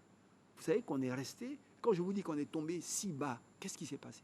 C'est que pendant 30 ans, non seulement on n'a pas accru en développement, mais on n'a même pas été capable d'entretenir ce que Houphouët a fait. Aujourd'hui, vous voyez certaines infrastructures qui, il y a 40 ans en arrière, avaient une allure qui n'ont absolument rien à voir aujourd'hui. Ce retard-là, il faut le rattraper. C'est pour ça qu'on dit qu'il faut aller 2 fois plus vite, 2 fois plus loin, 2 fois plus haut. Si on va à une vitesse normale, on n'y arrivera pas. Et tous ensemble. Donc oui, les infrastructures sont nécessaires. Moi, je vous dis, parce que j'ai été ministre des Infrastructures, donc en tant que ministre des Infrastructures, je peux vous dire que pendant des années, je sillonnais le pays, je rencontrais les populations ici et là, et vous savez, j'ai été extrêmement frappé par une chose. Ça m'a toujours surpris, parce que j'avais en charge l'eau et j'avais en charge les routes. Quand j'arrivais dans un village où il n'y avait ni eau, ni électricité, ni route, et que je disais aux populations, de quoi vous avez besoin? Vous savez ce qu'elles me répondaient? Non. La route. Aussi par exemple. J'ai dit, mais vous n'avez même pas d'eau. Ils disent, non, on peut se débrouiller, on va au village. Mais la route, c'est notre source de production de richesse. Parce que si notre piste est fermée, on ne peut plus aller au champ. Si on ne peut plus aller au champ, on ne peut plus produire, on ne peut plus venir vendre, on n'a pas d'argent, on ne fait rien. Donc, dans nos besoins, c'est la route qui est primordiale. Si on n'est pas capable de faire notre culture, d'évacuer notre culture, ben on reste dans la pauvreté. Donc c'est vrai que de loin, on vit en ville, on voit le goudron comme une route qu'on prend de la maison pour aller au travail, pour revenir. Non, la route est un instrument de développement et la population rurale le sait. Quand le président fait ces voyages-là, vous faites partie de ces voyages quelque part à l'intérieur, ces voyages d'État, 2-3 jours, où on remet à niveau les voiries, les routes. Mais quand vous regardez les populations, elles sont en liesse et dans une joie. Donc les populations, elles ont cette connaissance pratique, je dirais, du développement. Et pour elles, la route, le goudron, c'est ça qui donne à manger. Alors, monsieur le ministre, sur le goudron, hein, je pense que les téléspectateurs nous en voudraient de ne pas poser cette question. Alors, c'est vrai que beaucoup a été fait en matière d'infrastructure, mais aussi il y a des critiques sur la qualité. Vous êtes un technicien de la route, vous avez fait plein de routes. Alors, sur la qualité du bitume, certains qualifient même, enfin, certains raillent le bitume qui a été posé, on le qualifie de bitume biodégradable. Comment est-ce que vous expliquez cela? Oui, je l'ai entendu, Bon, d'abord, Est-ce que la qualité est un facteur dont vous tenez compte dans la construction bien de ces sûr, routes? la qualité est un secteur. Mais d'abord, quel intérêt d'aller faire une route qui va se dégrader? Il n'y en a aucun intérêt. Voilà. Mais je crois que les gens, quelquefois, font de l'excès. C'est-à-dire que j'ai peut-être fait, je ne sais pas moi, 5 ou 10 000 kilomètres de route. S'ils trouvent à un endroit un problème qui touche 500 mètres de route, ils prennent des photos, ils postent ça sur le net et ils disent, voilà, tout le travail est biodégradable. Ça ne se passe pas comme ça. Plusieurs facteurs peuvent expliquer, je dirais, cela. Un premier facteur, c'est que souvent, il y a des zones dans lesquelles on construit, je dirais, des routes pour lesquelles on évalue le trafic. C'est-à-dire, on dit ici, il y a 500 voitures qui vont passer par jour. Ou bien on dit ici, cette route-là qui va à l'intérieur, les camions vont passer, ce sont des camions qui auront 13 tonnes à charge. Mais ce qui se passe, c'est que dans les quartiers où vous êtes, très rapidement, pour des problèmes d'urbanisation, les gens se retrouvent à avoir pas 500, mais 1500 demi-véhicules jour. Mais la structure de la chaussée n'a pas été dimensionnée pour ça. Donc normalement, il faut réinvestir pour mettre une autre couche. Pour peu que vous le fassiez, vous avez un problème. La deuxième chose, je dirais, ce sont les camions. Vous avez les camions, un problème de surcharge. On construit une route pour porter un camion qui doit avoir 13 tonnes à l'essieu. Les gens font le double du poids. Et ça fait que la route se défonce plus rapidement. C'est pour ça qu'on a mis, je dirais, ces mesures-là au niveau régional, de chercher à mettre des stations de pesage, etc. Le troisième phénomène, c'est le phénomène de l'eau. Le premier ennemi de la route, c'est l'eau. Donc, quand on commence à construire une route revêtue, la première chose qu'on fait, c'est de regarder où l'eau va passer, je dirais, pour que l'eau ne vienne pas sur le bitume et ne l'emporte pas. Parce que la force de l'eau est capable d'emporter tout. On met donc des structures d'assainissement. Mais ces structures d'assainissement, elles sont conçues pour avoir une certaine taille. On dit ici, voilà telle quantité d'eau qui va passer parce qu'il pleut comme ça, etc. Mais les phénomènes d'urbanisation, quelquefois sauvages, les gens, ils construisent, je dis là où il ne faut pas construire, il n'y a pas d'assainissement, etc., fait que l'eau ne passe pas là où il doit passer, pas dans les canalisations, et on arrive à des inondations, à ce que vous savez, et dès que de l'eau stationne sur une route bitumée 3 jours en permanence, le 4e jour, la première voiture qui vient, eh bien, elle emporte la route. Donc, il y a plusieurs facteurs qui expliquent cela. Aujourd'hui, je dirais, on a réglé un certain nombre de problèmes. Le gros problème, c'est le problème d'assainissement. Tant que vous n'avez pas un assainissement adéquat, c'est difficile d'avoir des routes qui tiennent la route. Donc, d'énormes travaux ont été faits de casser les maisons qui bouchaient les trous d'égout, d'améliorer les canalisations d'assainissement. L'eau s'écoule normalement, les routes sont protégées, donc on a de meilleurs résultats. Mais honnêtement, je vous le dis, ça touche à moins de 1% des cas. Mais ce 1%-là, certaines personnes mal intentionnées, par contre moi, mais je dirais d'une façon générale, le grossissent à un point tel que vous avez l'impression que c'est l'ensemble de votre réseau qui est dans cet état-là. Je vous rassure. Ça met à mal leur fluidité, leur possibilité. Oui, c'est vrai, mais non, les routes ne sont pas biodégradables. Elles sont pas biodégradables, elles sont de très bonne qualité. Et la Côte d'Ivoire, d'ailleurs, depuis Oufoué, ça je vous le rappelle, depuis Oufoué, vous parliez de route, le réseau le plus important revêtu, je dirais, déjà à la fin des années 80, c'était plus de 6000 km de routes revêtues. Il n'y avait pas un pays du continent qui avait ça, à part l'Afrique du Sud. Donc, sur la question des routes, Oufoué a été vraiment le précurseur. Et après lui, je crois, on continue dans des routes, je dirais, de très bonne qualité, madame, pas biodégradables. Non biodégradables. Allez-y, Jérôme. Monsieur le ministre, vous semblez dire que le choix d'investir dans les infrastructures est le meilleur choix. C'est ce que vous dites. Un rapport de la Banque mondiale que j'ai pu consulter dit que les pays qui choisissent d'investir dans le capital humain gagnent plus que les pays qui choisissent d'investir dans les infrastructures. Quel commentaire? Alors, si vous voulez, bien sûr, quand on a parlé d'infrastructure tout à l'heure, on a parlé essentiellement, on s'est restreint à l'infrastructure routière. Mais en général, quand on parle d'infrastructure, on parle de routes, on parle de ports, on parle d'aéroports, on parle de chemin de fer et on parle d'énergie. Alors, c'est vrai, le capital humain est important. Mais quand vous n'avez pas de ports pour pouvoir évacuer vos produits. L'homme compétent qui a fabriqué un produit de qualité, il mange son produit, il garde ça sur lui, comment il fait? Quand vous n'avez pas des infrastructures de base qui vous permettent d'avoir un aéroport performant, si par exemple vous faites de l'horticulture et que tous les jours vous devez envoyer à Rungis ou à Amsterdam des fleurs fraîches coupées, vous faites comment? Peut-être que les deux vont ensemble. L'un ne va pas aller sans l'autre. Mais c'est pour ça que je vous disais que les trois piliers sur lesquels le président Houphouët a fondé le miracle ivoirien, c'est un, l'agriculture, parce que à cette époque-là, il avait de la forêt de façon abondante, et par rapport au marché international, il pouvait avoir des revenus importants pour investir. Et que le deuxième, c'était, je dirais, le capital humain, et que le troisième, c'était les infrastructures, parce que toute cette richesse, puisque vous êtes un pays d'exportation, si vous n'avez pas de route qui désenclave, comment est-ce que vous exportez? Si vous n'avez pas de port, si vous n'avez pas d'aéroport. Donc, je crois qu'il ne faut pas rentrer dans des jugements rapides comme ça. Et puis, il faut faire attention. À un moment donné, je vous disais que nous, aujourd'hui, on est dans un changement de paradigme. Mais quand nous avons eu ces crises à la fin des années 80, et que depuis, l'État se restreint dans un rôle où il ne s'investit pas dans ce qu'ils appellent le secteur marchand, c'est-à-dire le secteur productif. Mais on est là, on fait du surplace. D'accord?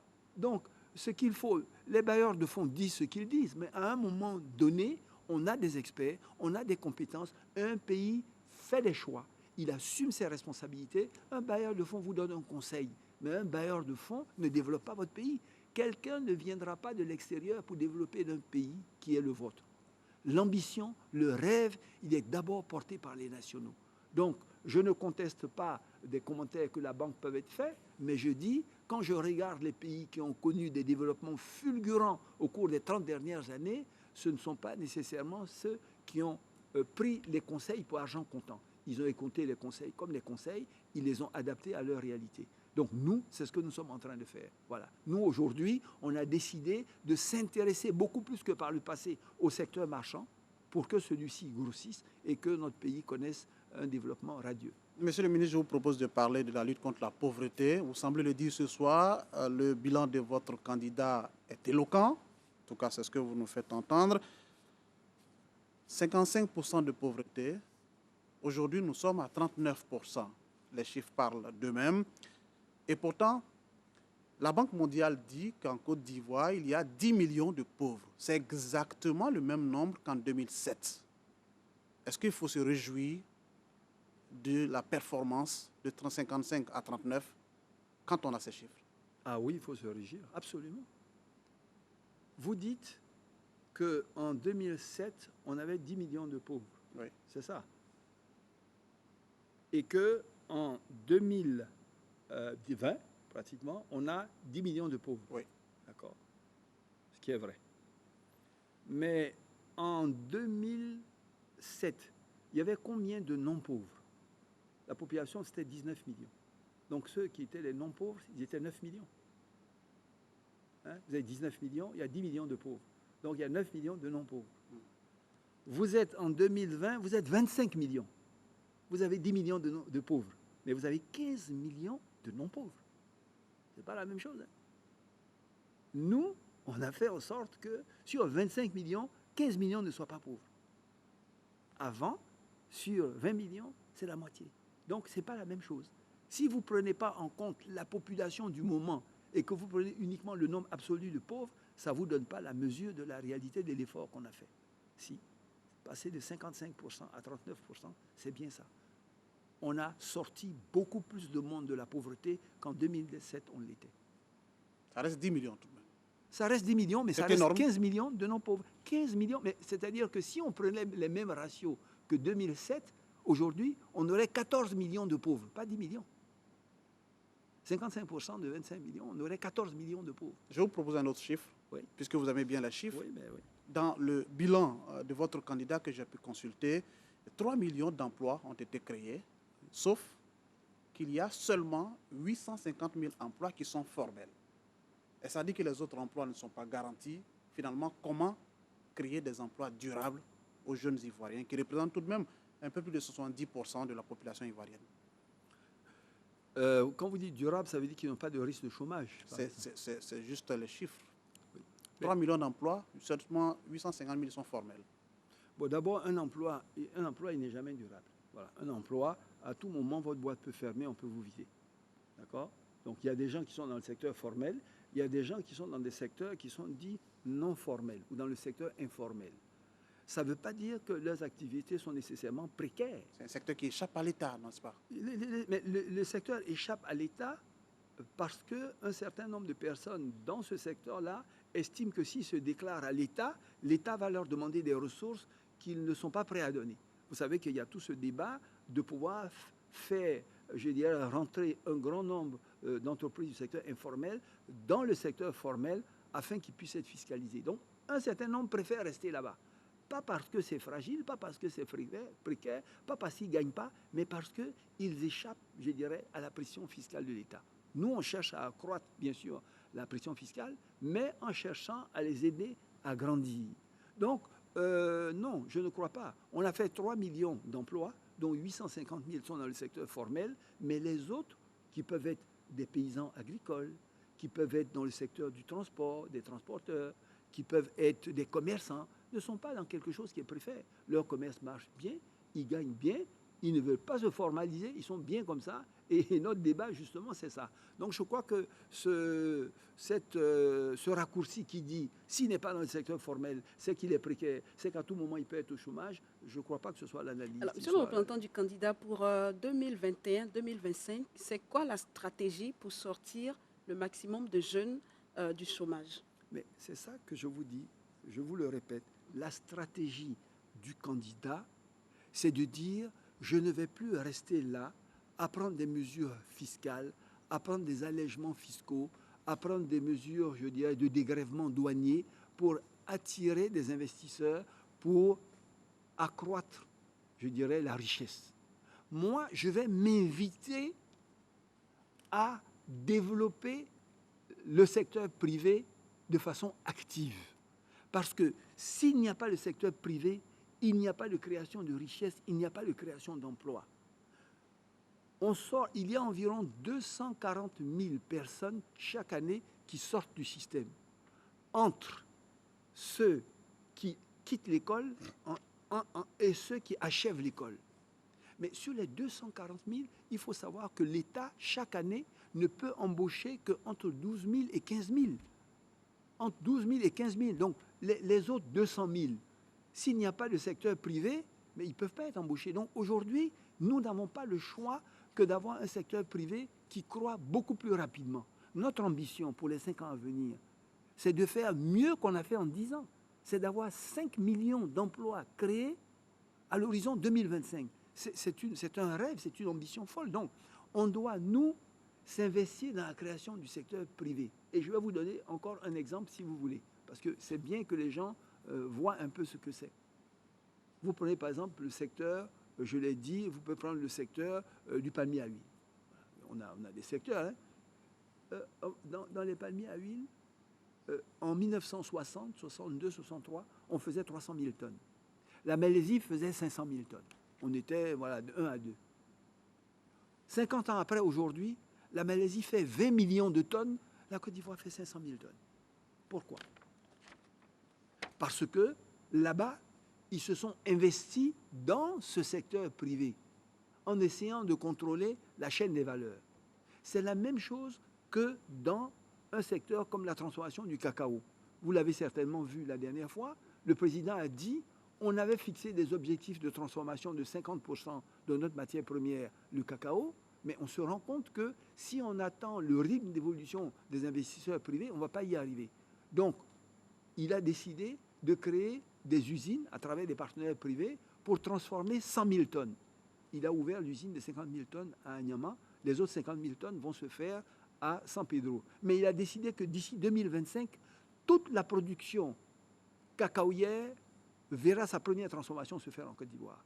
Voilà une volonté politique d'un gouvernement de s'investir dans un secteur privé pour pouvoir l'accroître. C'est d'aller voir les gens qui sont dans le secteur privé, de dire, écoutez, vous transformez combien? 50 000 tonnes? Il faut que vous passiez à 150 000 tonnes. Quelles sont les contraintes à l'accroissement de votre production? C'est ça, on vous aide. Vous n'avez pas l'accès à crédit, on va faire en sorte que vous ayez accès au crédit. Tout ça pour que vous créiez plus de richesses, pour que vous créiez plus d'emplois. On va s'intéresser beaucoup plus que par auparavant au secteur privé, principal créateur de richesses et d'emplois. C'est ça notre stratégie. Alors, il y a également peut-être l'une des solutions, selon votre projet de société, vous avez remarqué la prééminence du district d'Abidjan dans le domaine économique.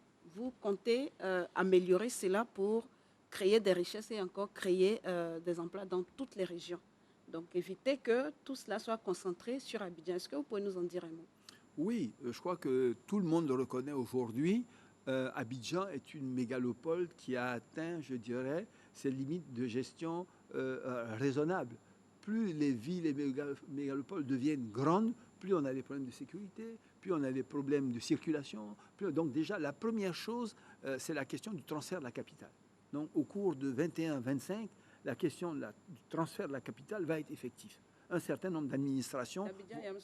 Abidjan et Msokro, va être effectif. Donc, on va véritablement transférer une partie de l'administration pour alléger déjà Abidjan. Mais aujourd'hui, plus de 80 à 85% de l'activité économique se déroule dans une seule capitale. Ce n'est pas normal. Voilà. Donc, l'objectif, c'est de développer cela à l'intérieur du pays. Et donc, on a un projet région. Ça veut dire quoi? Ça veut dire que dans chaque région, il faut avoir toutes les infrastructures nécessaires pour que le développement puisse s'enclencher.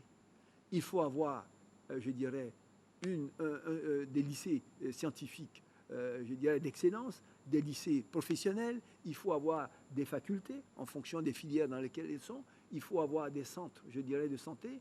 Il faut avoir, je dirais, des centres, des bureaux, je dirais, d'aide à la création d'entreprises. Il faut avoir toutes les commodités des logements, des transports, toutes les commodités qui en font une petite ville dans laquelle les gens peuvent être intéressés à créer des activités. Une ville dans laquelle on a le sentiment que entre cette ville et Abidjan, on a le même niveau de confort. On circule sur des voies qui sont bitumées, on a un niveau de sécurité, un commissariat, une police qui sont comme si on était à Abidjan, où on a la possibilité d'être connecté au monde en termes, je dirais, d'Internet, etc., où on a toutes les facilités qu'il faut pour pouvoir effectivement créer de la richesse, de façon à ce que les investisseurs ne s'accumulent pas à Abidjan. Que lorsqu'ils viennent, ces secteurs-là aussi puissent les intéresser. On a eu une armature, je dirais, autoroutière, qui est également en chantier, pour lequel, je dirais, au cours des prochaines années, on va poursuivre donc les autoroutes qui sont aujourd'hui en chantier, l'autoroute donc de la côtière, l'autoroute donc de l'Est, l'autoroute qui va vers Lagos, l'autoroute qui à partir de Ndoussi va à l'Ouest. Donc, il y a tout un chantier qui est en cours pour que dans chaque région, dans chaque chef de région, on définisse un standard, je dirais, de ville, de sorte que l'Ivoirien, où qu'il se trouve, ait les mêmes opportunités qu'il pourrait avoir à Abidjan ou ailleurs, qu'il y ait également là-bas des créateurs d'entreprises du secteur privé qui puissent, je dirais, comme je dis, créer de la richesse et créer de l'emploi. Donc ça, c'est vraiment un axe fort, je dirais. D'accord. Monsieur le ministre, on tend vers la fin de cette émission, donc on va aller très rapidement. Allez-y. La lutte contre la corruption, c'est une exigence de bonne gouvernance. La Côte d'Ivoire, notre pays, est classé 106e sur 180 au niveau mondial. C'est un fléau qui continue de gangréner donc l'économie ivoirienne. Quel remède? Écoutez, je pense que c'est également une préoccupation qui a été exprimée par le candidat, déjà avec la création de la haute autorité pour la bonne gouvernance. C'est déjà un instrument, un outil pour adresser cette question. On a également, bien sûr, comme vous le savez, la Cour des comptes qui a été créée. Donc, on a les instruments de gestion de ces éléments-là. Mais ce que je vous disais tout à l'heure, dans les différentes priorités que j'ai citées dans le projet de société du candidat, je vous ai dit qu'il y a un objectif de création de richesse qui permet également la création d'emplois. Cela en aidant, en appuyant encore plus que jamais les PME nationales, pour en faire des champions nationaux, mais également les autres entreprises ivoiriennes, de façon à ce qu'on ait plus de richesses et plus d'emplois. Mais on s'est rendu compte de quoi? C'est que dans tous les pays au monde où on a réussi à accélérer la croissance pour atteindre ces objectifs, de multiplier par 2 ou par 3 le secteur privé pour que la donne change complètement en termes de développement, en contrepartie, il y avait une administration efficace et qui respectait les pratiques de bonne gouvernance. C'est pour ça qu'on a dit il va falloir des changements importants dans notre propre administration, en termes d'efficacité, en termes de proximité du citoyen et en termes de gouvernance.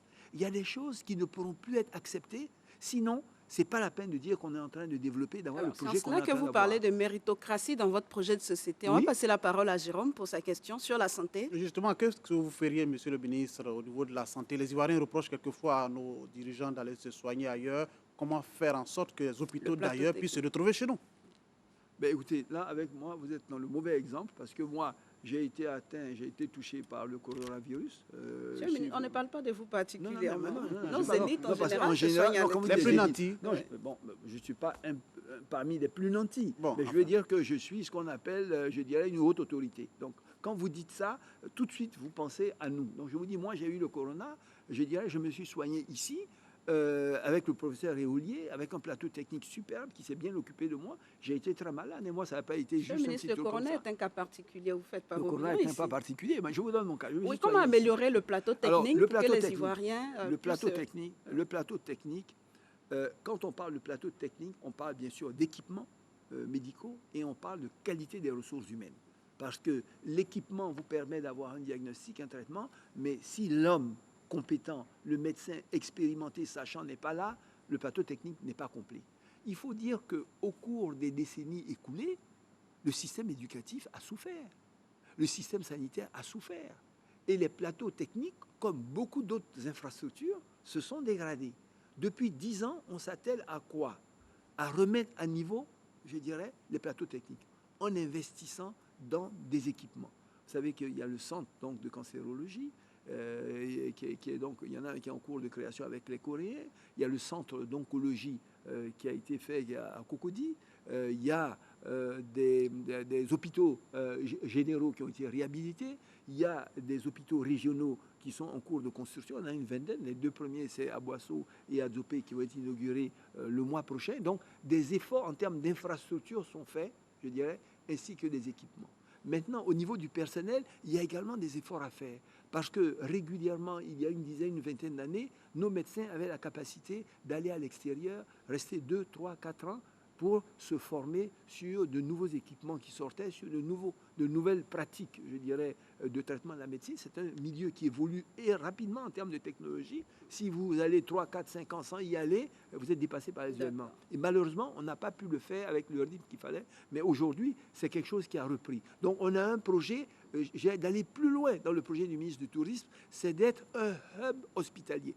On veut faire de la Côte d'Ivoire le lieu où, au lieu d'aller en Europe, les pays voisins viennent se soigner. Donc, on a un projet, je dirais, de réhabilitation de nos CHU, on a un projet de construction et de réhabilitation de nos hôpitaux, on a un projet de formation de notre personnel médical, de façon à ce que Abidjan puisse à nouveau redevenir le lieu où, par excellence, on vient se soigner. D'accord. Alors, Monsieur le ministre, la dernière question va porter sur la promotion de la femme. Et on observe que dans le gouvernement actuel, on n'a que 8 femmes sur une cinquantaine.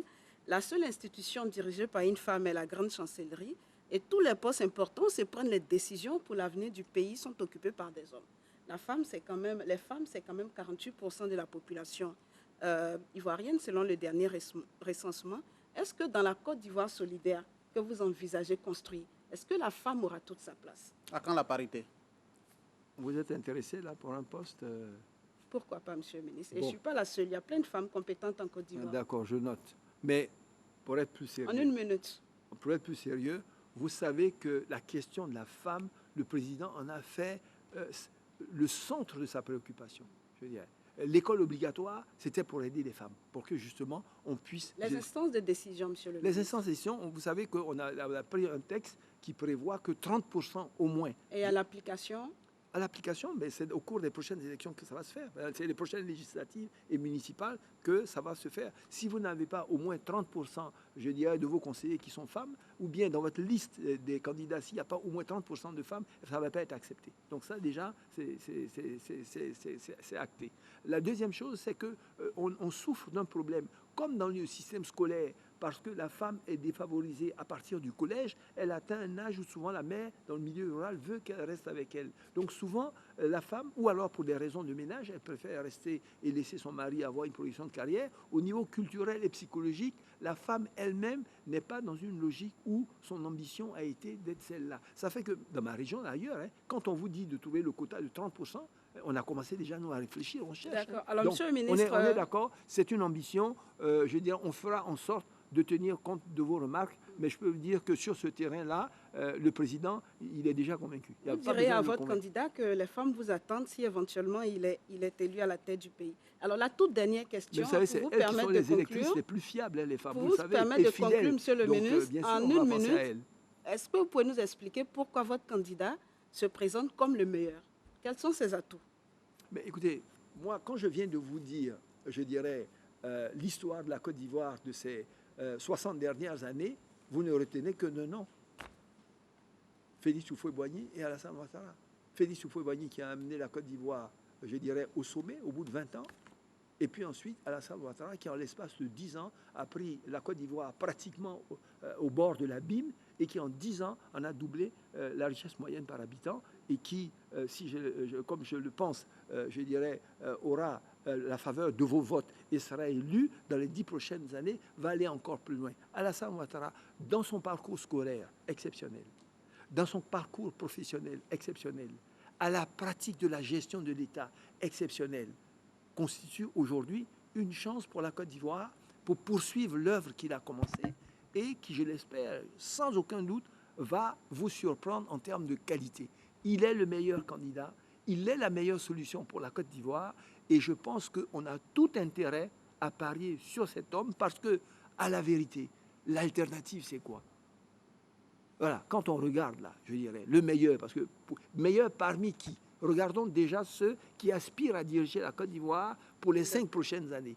Merci, Qui parmi ceux qui se présentent a la capacité, a le bilan, a la capacité ou a les relations, a le réseau, a les connaissances pour porter la Côte d'Ivoire au firmament du continent et pourquoi pas du monde? Je n'en vois pas. Merci, monsieur le ministre. Je rappelle que vous représentiez le candidat du RHDP sur ce plateau de Face aux électeurs, le candidat Alassane Ouattara à la présidentielle de 2020. Merci d'être venu.